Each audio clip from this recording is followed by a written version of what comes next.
وَلَقَدْ يَسَّرْنَا الْقُرْآنَ لِلذِّكْرِ فَهَلْ مِن مُّدَّكِرٍ۔ الحمد للہ رب العالمین والصلاة والسلام علی سید الانبیاء والمرسلین، اما بعد فاعوذ باللہ من الشیطان الرجیم، بسم اللہ الرحمن الرحیم۔ وَلَقَدْ كُذِّبَتْ رُسُلٌ مِّن قَبْلِكَ فَصَبَرُوا عَلَى مَا كُذِّبُوا وَأُوذُوا حَتَّى آتَاهُمْ نَصْرُنَا وَلَا مُبَدِّلَ لِكَلِمَاتِ اللَّهِ وَلَقَدْ جَاءَكَ مِن نَبَإِ الْمُرْسَلِينَ صدق اللہ العظیم۔ قابل احترام 34 نمبر آیت مبارکہ سورہ انعام کی آپ کے سامنے تلاوت کی ہے۔ اس کا ابتدائیہ اور اس کی تمہید اور اس کا ایک پریفیس اور مقدمہ کل میں نے آپ کے گوش گزار کر دیا تھا کہ اب یہ تمہید ہے ان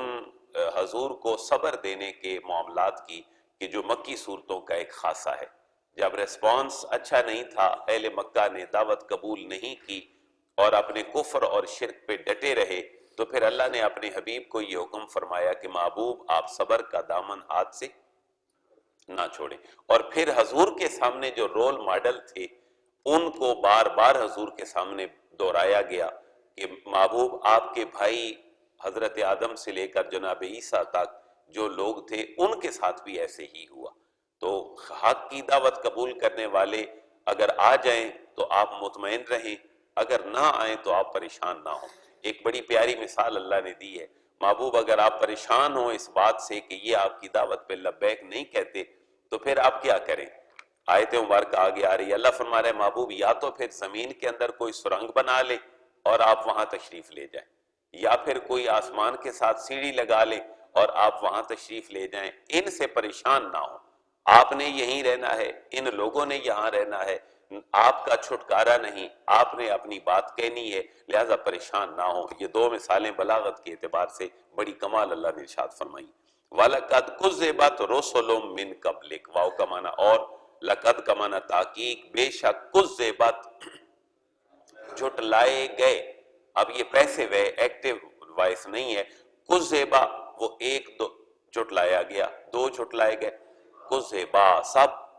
کذبو وہ ایک مؤنث جھٹلائی گئی، کذبت یہاں کذبت اس لیے ہے کہ رسولون جمع ہے اور عربی گرامر کے اعتبار سے جمع کے الفاظ وہ مؤنث کنسیڈر ہوتے، اس لیے یہاں کذبت رسولون آیا ہے، مؤنث کا صیغہ گرامیٹیکلی اس لیے آیا ہے۔ وَلَقَدْ كُذِّبَتْ رُسُلٌ اور جھٹلائے گئے آپ سے پہلے رسول، من قبلک، من کا معنی سے، قبل کا آپ سے پہلے۔ اب اگر پروناؤن کو جو قرآن میں 10,000 سے زیادہ دفعہ استعمال ہوئے ہیں، اگر قبل کے ساتھ پروناؤن باقی لگائیں تو کیسے تبدیل ہوگی؟ من قبل کا آپ سے پہلے، آپ دو سے پہلے، من قبلکما تم سب سے پہلے، من قبلکم مجھ سے پہلے، من قبلی اور ہم سے پہلے، من قبلنا من کی وجہ سے قبلنا بن گیا ورنہ قبلنا تھا، اس ایک مرد سے پہلے، من قبل ہی، من قبل ہی اس ایک مرد عورت سے پہلے، من قبلہا۔ تو یہ پروناؤن کا استعمال جو ہے یہ گاہے گاہے ایک ریفریش ہونا چاہیے کیونکہ یہ قرآن میں 10,000 سے زیادہ دفعہ استعمال ہوئے۔ آپ سے پہلے محبوب جھٹلائے گئے رسول، لیکن فصبروا بس انہوں نے صبر کیا، فا کا معنی فصبروا جمع مذکر غائب کا صیغہ ہے، اس ایک نے صبر کیا، صبرا دو نے، صبرا سب نے، فصبروا پس محبوب انہوں نے صبر کیا، کس بات پہ؟ اللہ پر، ما جو، کذبوا جھٹلایا گیا انہیں، جو جھٹلایا گیا انہیں یا جن طریقوں سے انہیں جھٹلایا گیا محبوب اس پر انہوں نے صبر کیا۔ وَأُوذُوا واو کا معنی اور، اوذو اذیت دی گئی انہیں، تکلیف دی گئی، یہ بھی پیسو سینس ہے اور جمع کا صیغہ ہے۔ وَأُوذُوا اور ستائے گئے، حَتَّى آتَاهُمْ نَصْرُنَا یہاں اللہ تسلی بھی دے رہا ہے، صبر کے ساتھ تسلی بھی ہے۔ تسلی کیا ہے؟ محبوب انہیں بھی اذیتیں پہنچی، جھٹلائے وہ بھی گئے، لیکن آخر کار اللہ کی مدد انہیں بھی آن پہنچی اور محبوب آپ کو بھی اللہ کی مدد آن پہنچے گی، حتیٰ یہاں تک کہ اتاہم ان کو آ گئی، ان کو پہنچ گئی، نصرنا ہماری مدد، ان کو ہماری مدد آ گئی۔ اگر ہوتا میری مدد آ گئی، نصری اس ایک کی مدد، نصرہو دو، نصرہما سب، نصرہم تیری مدد، نصرو کا، تو یہ پروناؤن کا استعمال اس کے ساتھ اور بہت ساری آسانیاں پیدا کر دیتا ہے۔ ولا مبدل لکلمات اللہ، واو کا معنی اور لام کا معنی نہیں، مبدلا بدلنے والا، لکلمات اللہ اللہ تعالیٰ کی باتوں کو، اللہ تعالیٰ کے احکامات اور حکمت کو کوئی بدلنے والا نہیں۔ اس کے دو سینس ہیں، ایک سینس کا تعلق حضور کے ساتھ ہے، ایک سینس کا تعلق کفار اور مشرکین کے ساتھ ہے۔ اللہ کے کلمات کو کوئی بدلنے والا نہیں، یہ نہیں، محبوب آپ کا مشن کامیابی والا ہے، اللہ نے اس کو کامیابی کے لیے لکھ دیا ہے، تو آپ پریشان نہ ہو، یہ وقتی اگر جھٹلا بھی رہے ہیں تو اللہ کے کلمے کو تو کوئی بھی بدل نہیں سکتا، آپ کے پیغام کو عروج ملے گا۔ دوسری بات یہ ہے، اگر اس کا سینس ہو منکرین کے ساتھ تو پھر اس کا معنی یہ ہوگا کہ محبوب آپ اپنا فرض پورا کرتے رہیں، ان کو حق قبول کرنے کا جو میں نے ایک صلاحیت اور طاقت دی تھی وہ یہ کھو بیٹھے ہیں، لہٰذا اب ان کے پاس اور کوئی چانس نہیں ہے، تو ظاہر ہے اللہ کا کلمہ بدل نہیں سکتا، ان کو ہدایت مل نہیں سکتی، آپ پریشان نہ ہوں۔ یہ دونوں سینس ہیں، وَلَا مُبَدِّلَ لِكَلِمَاتِ اللَّهِ وَلَقَدْ جَاءَكَ مِن نَبَإِ الْمُرْسَلِينَ، واو کا معنی اور لقد تحقیق، جاءک آپ کے پاس آ چکی ہیں، من سے، نبأ خبریں، نبا خبر بریکنگ نیوز کو استعمال کیا جاتا ہے، مرسلین انبیاء کی، مرسل بھیجے گئے، مرسل بھیجنے والا، مرسل اللہ ہے اور مرسل جو اللہ نے بھیجے ہیں، ایک فائل بن رہا ہے اور ایک مفعول بن رہا ہے، اس کو پڑھنے میں احتیاط ہونی چاہیے، اگر مرسلین ہو تو معنی 100% غلط ہوگا، سین کے اوپر زبر ہو، مرسلین جن کو اللہ نے بھیجا ہے وہ مرسل ہیں، تو اللہ کون ہے؟ مرسل ہے، تو آ ہی چکی ہیں محبوب آپ کے پاس رسولوں کی کچھ خبریں۔ وَإِن كَانَ كَبُرَ عَلَيْكَ إِعْرَاضُهُمْ فَإِنِ اسْتَطَعْتَ أَن تَبْتَغِي نَفَقًا فِي الْأَرْضِ أَوْ سُلَّمًا فِي السَّمَاءِ فَتَأْتِيَهُم بِآيَةٍ وَلَوْ شَاءَ اللَّهُ لَجَمَعَهُمْ عَلَى الْهُدَىٰ فَلَا تَكُونَنَّ مِنَ الْجَاهِلِينَ۔ اب یہ بڑا محبت بھرا انداز ہے اللہ کا اپنے نبی کے ساتھ کہ محبوب آپ جو بار بار پریشان ہوتے ہیں، آپ دل گرفتہ ہوتے ہیں، تو پھر آپ محبوب ایسا کریں کہ زمین پر نہ رہیں، یا تو زمین کے نیچے سرنگ کھودیں وہاں تشریف لے جائیں، یا محبوب کو سیڑھی لگائیں اور آسمان پہ تشریف لے جائیں، یہاں رہتے ہوئے تو انہی لوگوں کا سامنا آپ نے کرنا ہے جن کی فطرت بن چکی ہے کفر اور شرک اور ڈھیٹ پن، لہذا ان سے محبوب چھٹکارا بڑا مشکل ہے۔ وَإِن كَانَ كَبُرَ، واو کا معنی اور ان اگر، کانا ہے، کابورا بڑا مشکل، اگر محبوب گراں ہے، مشکل ہے، علیکا آپ پر، یعنی ان کا حق کی دعوت کو قبول نہ کرنا اگر محبوب آپ کے اوپر گراں ہے، آپ کے اوپر بھاری ہے، اعراضہم ان کا اعراض، ان کا منہ پھیرنا اگر محبوب آپ کے لیے مشکل ہے اور گراں ہے تو دو صورتیں ہیں، فَإِنِ اسْتَطَعْتَ أَن تَبْتَغِي نَفَقًا فِي الْأَرْضِ، فا کا معنی بس، ان اگر استطاعت آپ طاقت رکھتے ہیں، ان تبتغی کے، ان کا معنی کہ تبتغی آپ تلاش کر سکیں، نفقا کوئی سرنگ، فی الارض زمین میں، محبوب اگر آپ طاقت رکھتے ہیں تو کوئی آپ سرنگ تلاش کر سکے زمین میں تو آپ وہاں تشریف لے جائیں۔ یہ جو نفقہ کا لفظ ہے اسی سے نکلا ہے منافق، سرنگ بھی زمین کے نیچے ہوتی ہے اور منافق بھی اپنے دل کی کیفیتوں میں اور ہوتا ہے، سرنگ نیچے ہے، اوپر نیچے کیا ہو رہا ہے اوپر والوں کو پتہ نہیں، اوپر کیا ہو رہا ہے نیچے والوں کو پتہ نہیں ہوتا، تو منافق کو منافق اسی سینس میں کہتے ہیں کہ وہ اندر سے اور ہوتا ہے باہر سے اور ہوتا ہے، اس کے اندر کی کیفیت باہر والوں کو پتہ نہیں ہوتی، اس کی باہر کی کیفیت کچھ اور ہوتی ہے، تو نفقہ کا سرنگ ہونا اور اسی سے منافق کا نکلنا، یہ دونوں کا مادہ اور دونوں کی روٹ ایک ہے۔ محبوب اگر ایسا ہے آپ کر سکیں تو تلاش کر لیں کوئی سرنگ زمین میں، او سلما، او کا معنی یا، سلم کہتے ہیں عربی میں سیڑھی کو، سلما محبوب یا پھر آپ کوئی سیڑھی لگا لیں، فی السماء آسمان میں، فتاتیہم فا کا معنی پس، تاتیہم آپ ان کے لیے لے آئیں، بے آیا کوئی نشانی، اپنے نبی ہونے پہ، میرے اللہ ہونے پہ، اگر آپ زمین کے نیچے سرنگ کھود کے وہاں سے بھی کوئی نشانی لے آئیں، آسمان کے اوپر چڑھ آئیں، یہاں سے بھی کوئی نشانی ان کے لیے لے جائیں، تو محبوب ایسا نہیں ہو سکتا کہ یہ دعوت حق کو قبول کر لیں۔ وجہ کیا ہے کہ دعوت حق کو قبول کرنے کی صلاحیت یوٹیلائز نہ کرنے کی وجہ سے زنگ آلود ہو چکی ہے. وہ تب ہی ٹھیک ہوگی جب محبوب یہ میری بات کو مان لیں گے اور آپ کی بات کو مان لیں گے. آج بھی ہمارے اگر گناہ سرزاد ہو جائیں تو اللہ نے ہمیں 2 وظیفے دی ہیں، ایک استغفار اور ایک نبی کی ذات پہ درود. ان دونوں سے قرآن بڑا پڑا ہے، پہلے استغفار اور پھر درود پاک. اگر حق کو قبول کرنے کی صلاحیت ختم ہونے لگے، انسان برائیوں کی طرف میلان رکھنے لگ جائے، تو پھر سافٹ ویئر کی اپڈیٹنگ اللہ نے دی ہے کہ محبوب کی ذات پہ درود پڑھو، اللہ تمہارے دلوں کے زنگ کو دور فرما دے. اور یہ کتنا بڑا کام ہے، اللہ بھی فرما رہا ہے، اس کے فرشتے بھی کر رہے ہیں، اور اے ایمان والو تم بھی میرے نبی کی ذات پر درود و سلام بھیجو. تو یہ بہت بڑا وظیفہ ہے، اگر امت اس کو سمجھ جائے تو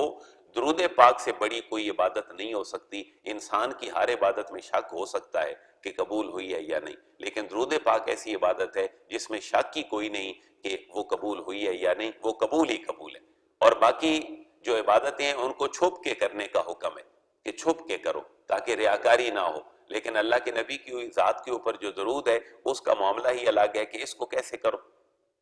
مل کے کرو، لوگوں کے سامنے کرو. اللہ بھی کرتا ہے، فرشتے بھی کرتے ہیں، تم بھی کرو، تاکہ سب کے سامنے کرو، تاکہ دوسرے بھی یہ کام کریں اور ان کے یہ جو دلوں کا زنگ ہے یہ ان برکتوں سے اتر سکے. وَلَوْ شَاءَ اللَّهُ لَجَمَعَهُمْ عَلَى الْهُدَى فَلَا تَكُونَنَّ مِنَ الْجَاهِلِينَ. یہ جملہ آپ کی توجہ کا طلبگار ہے. وَلَوْ شَاءَ اللَّهُ، اگر اللہ تعالیٰ چاہتا تو لَجَمَعَهُمْ، ان کو جمع کر دیتا، عَلَى الْهُدَى، ہدایت پر. اگر اللہ تعالیٰ چاہتا تو ان کو کس پہ جمع کر دیتا؟ ہدایت پہ. لیکن اللہ نے ایسا نہیں کیا. وجہ، اس کی وجہ یہ ہے کہ اللہ اسلام کو ڈنڈے کے زور پہ لوگوں سے منوانا نہیں چاہتا. اللہ بطور نظام اس کو لوگوں کے اندر رائج کر کے اس کے جتنے ثمرات اور فروٹس ہیں وہ لوگوں کے سامنے رکھنا چاہتا ہے کہ تم اس کو پریکٹیکل فالو کرو، ڈنڈے کے زور سے فالو نہ کرو. تمہاری معیشت، تمہاری معاشرت، تمہاری سیاست، تمہاری انڈیویجولی، تمہاری کلیکٹیو لائف اگر اس سے ٹھیک ہوتی ہے تو اس کی طرف آؤ، غور کرو. اگر اللہ چاہتا تو سب کو مسلمان بنا دیتا، لیکن اللہ یہ چاہ رہا ہے کہ تم اس کو پریکٹیکل شیپ میں خود قبول کرو. تو پھر تو ہے کہ یہ نظام ہدایت ہے تمہارے لیے، تو ڈنڈے کے زور پر کیسا اسلام ہوا؟ تو یہ اس آیت کا معنی ہے وَلَوْ شَاءَ اللَّهُ، اگر اللہ تعالیٰ چاہتا تو لَجَمَعَهُمْ، لام کا معنی ضرور، جَمَعَهُمْ، ان کو جمع فرما دیتا، عَلَى الْهُدَى،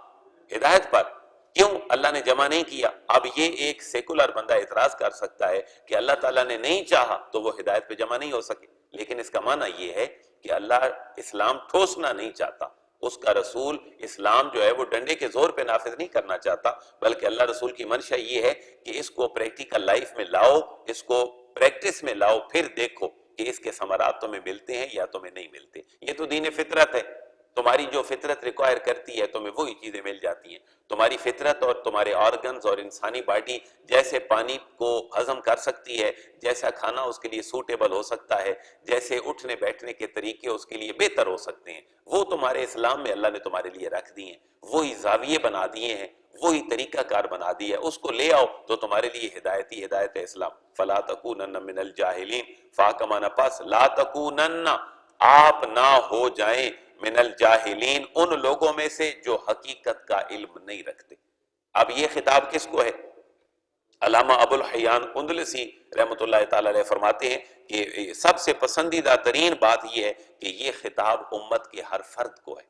کہ اسلام کو پریکٹیکل اپنی زندگیوں میں داخل کرو. فلا تکونن من الجاہلین، ایسا نہ ہو کہ تم اسلام کے اوپر عمل بھی کر رہے ہو اور پھر بھی جہالت تمہارے ساتھ ساتھ چل رہی ہے. کیوں؟ اسلام کو فورس ہونے کے ساتھ اپنی زندگیوں میں نافذ نہ کرو، بلکہ اس کو اپنے لیے چاشنی کے ایک تصور کے ساتھ آگے بڑھو. اس کو فطرتی ایک ریلیجن اور فطرتی مذہب اور لائف سٹائل سمجھو، ورنہ تو یہ ہوگا کہ تم مسلمانوں والے کام بھی کر رہے ہوگے لیکن جہالت بھی ساتھ ساتھ چل رہی ہوگی. ذرا ایمانداری سے مشاہدہ کریں، آج ایسا ہے یا نہیں؟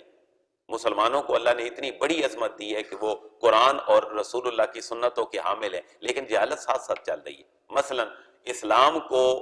ہماری شخصیتوں کے اندر، ہمارے مزاجوں کے اندر ایسا نافذ ہونا چاہیے کہ اسلام سب مشن ہے، سلامتی ہے، سر جھکانے کا نام ہے. ہمارے مزاج اگریسو ہیں، اسلام کا اثر ہمارے مزاجوں کے اوپر تو نہیں ہوا،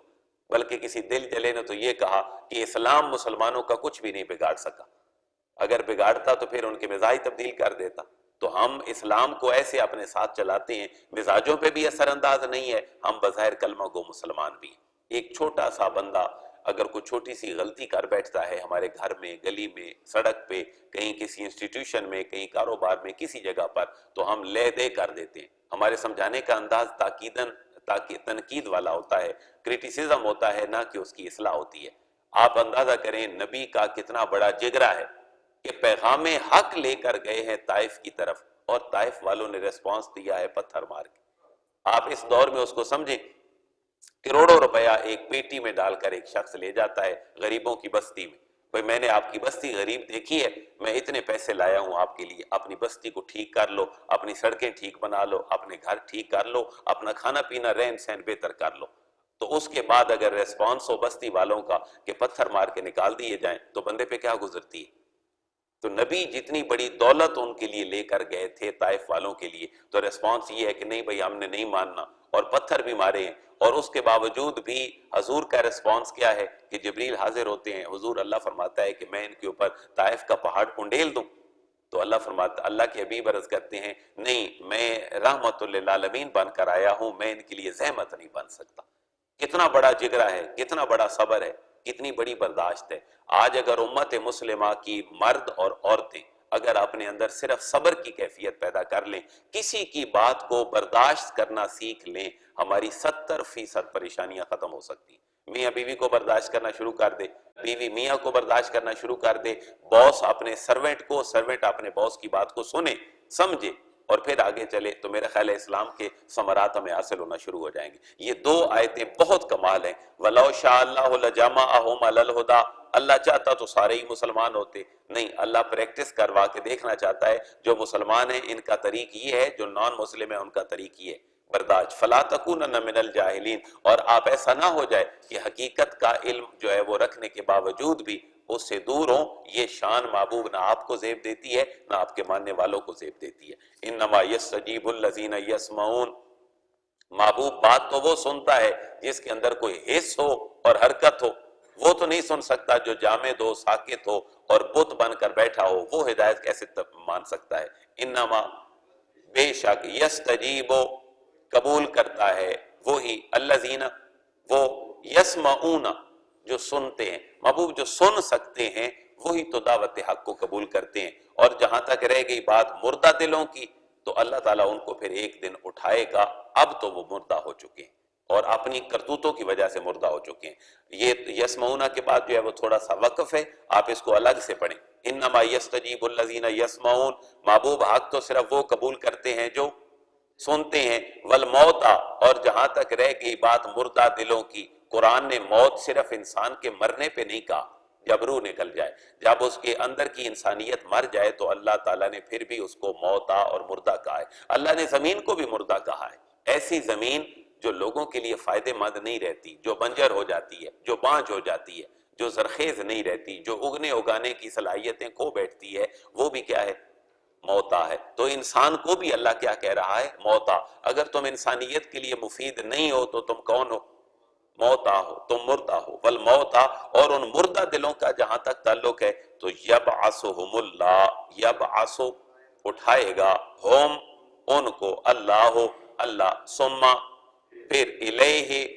اسی کی طرف، یرجعون، لوٹائے جائیں گے۔ یہ ایکٹیو نہیں بلکہ پیسو ہے، جمع مذکر غائب کا صیغہ ہے۔ یہ اصل میں تھا یرجعون، تو پیسو بنا یرجعون، وہ لوٹائے جائیں گے اسی کی طرف۔ وقالوا لولا نزل علیہ آیۃ من ربہ قل ان اللہ قادر علی ان ینزل آیۃ ولکن اکثرہم لا یعلمون۔ ان کا ایک اور اعتراض ہے جس کو ریپیٹ کیا جا رہا ہے۔ ان کا موقف یہ تھا اہل مکہ کا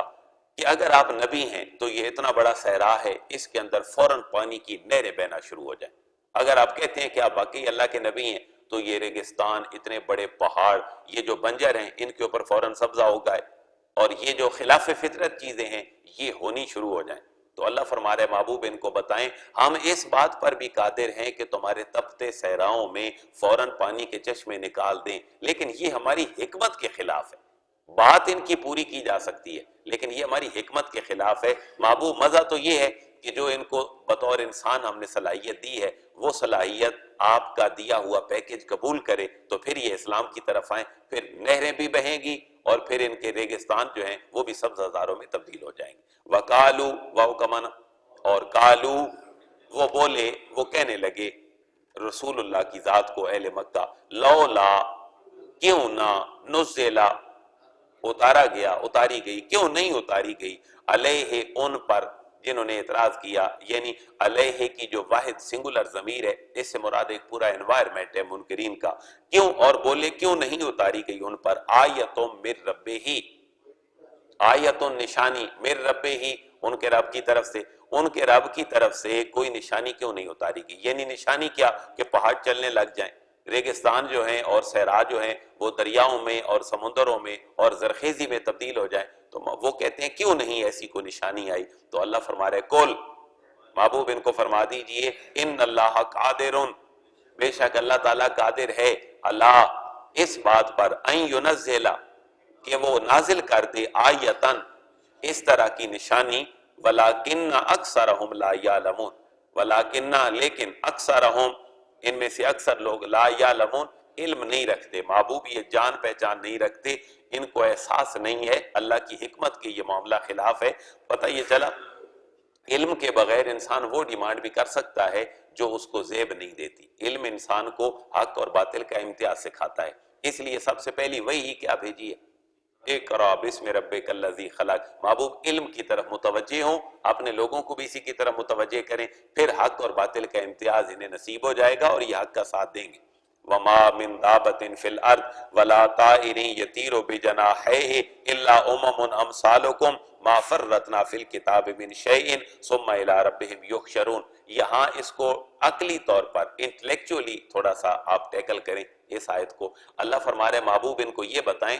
کہ میں تو چشمے بھی ابال سکتا ہوں، میں ریگستانوں کو، صحراؤں کو سرسبز و شاداب گلستانوں میں بھی تبدیل کر سکتا ہوں، لیکن محبوب ان کو ذرا یہ کہیں میرا ایک نظام ہے، اس نظام کے تحت پرندے بھی چلتے ہیں، میرا محبوب ایک نظام ہے، اس نظام کے تحت دنیا کے سارے جانور بھی چلتے ہیں، میں نے اس پورے نظام کے ساتھ ہی انہیں دعوت حق دینی ہے، آپ اس کو دیکھیں، غور کریں اور پھر اس کی طرف آئیں، یہ صرف اپنی الگ سے ڈیمانڈ نہ کریں بلکہ پورا نظام حیات جیسے چل رہا ہے اس کو دیکھیں اور فالو کریں، اس کے اندر ہی میں نے کتنی نشانیاں چھپا کے رکھ دی ہیں۔ وما من دابہ، واو کا معنی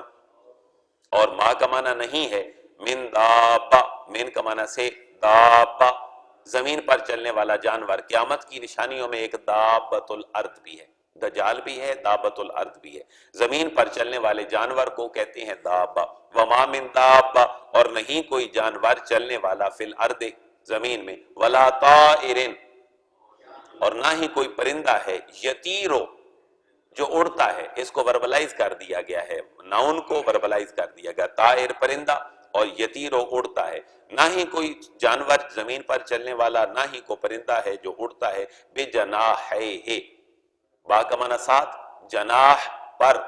بجناحیہ اپنے دونوں پروں کے ساتھ، کوئی چوپایا زمین پہ نہیں رینگتا، کوئی پرندہ جو ہے وہ فضاؤں میں نہیں اڑتا، بجناحیہ اپنے پروں کی، یہ جو پروں کا لفظ ہے یہ بڑا حکمت والا ہے، اللہ فرما رہے محبوب ان کو بتائیں کہ اس کو پروں کے ساتھ اڑنے کی صلاحیت بھی تو میں نے دی ہے، یہ بھی تو ہو سکتا تھا کہ اس کے پر ہوتے اور یہ نہ اڑ سکتا۔ دوسری بات یہ ہے کہ محبوب ان کو کہیں ذرا غور کریں کہ یہ جو پروں کے ساتھ اڑ رہا ہے یہ عالم اسباب ہے، ورنہ میں اس کو پروں کے بغیر بھی اڑا سکتا تھا، لہذا یہ عالم اسباب میں ہیں تو عالم اسباب کو اختیار کریں، یہ نہروں کی،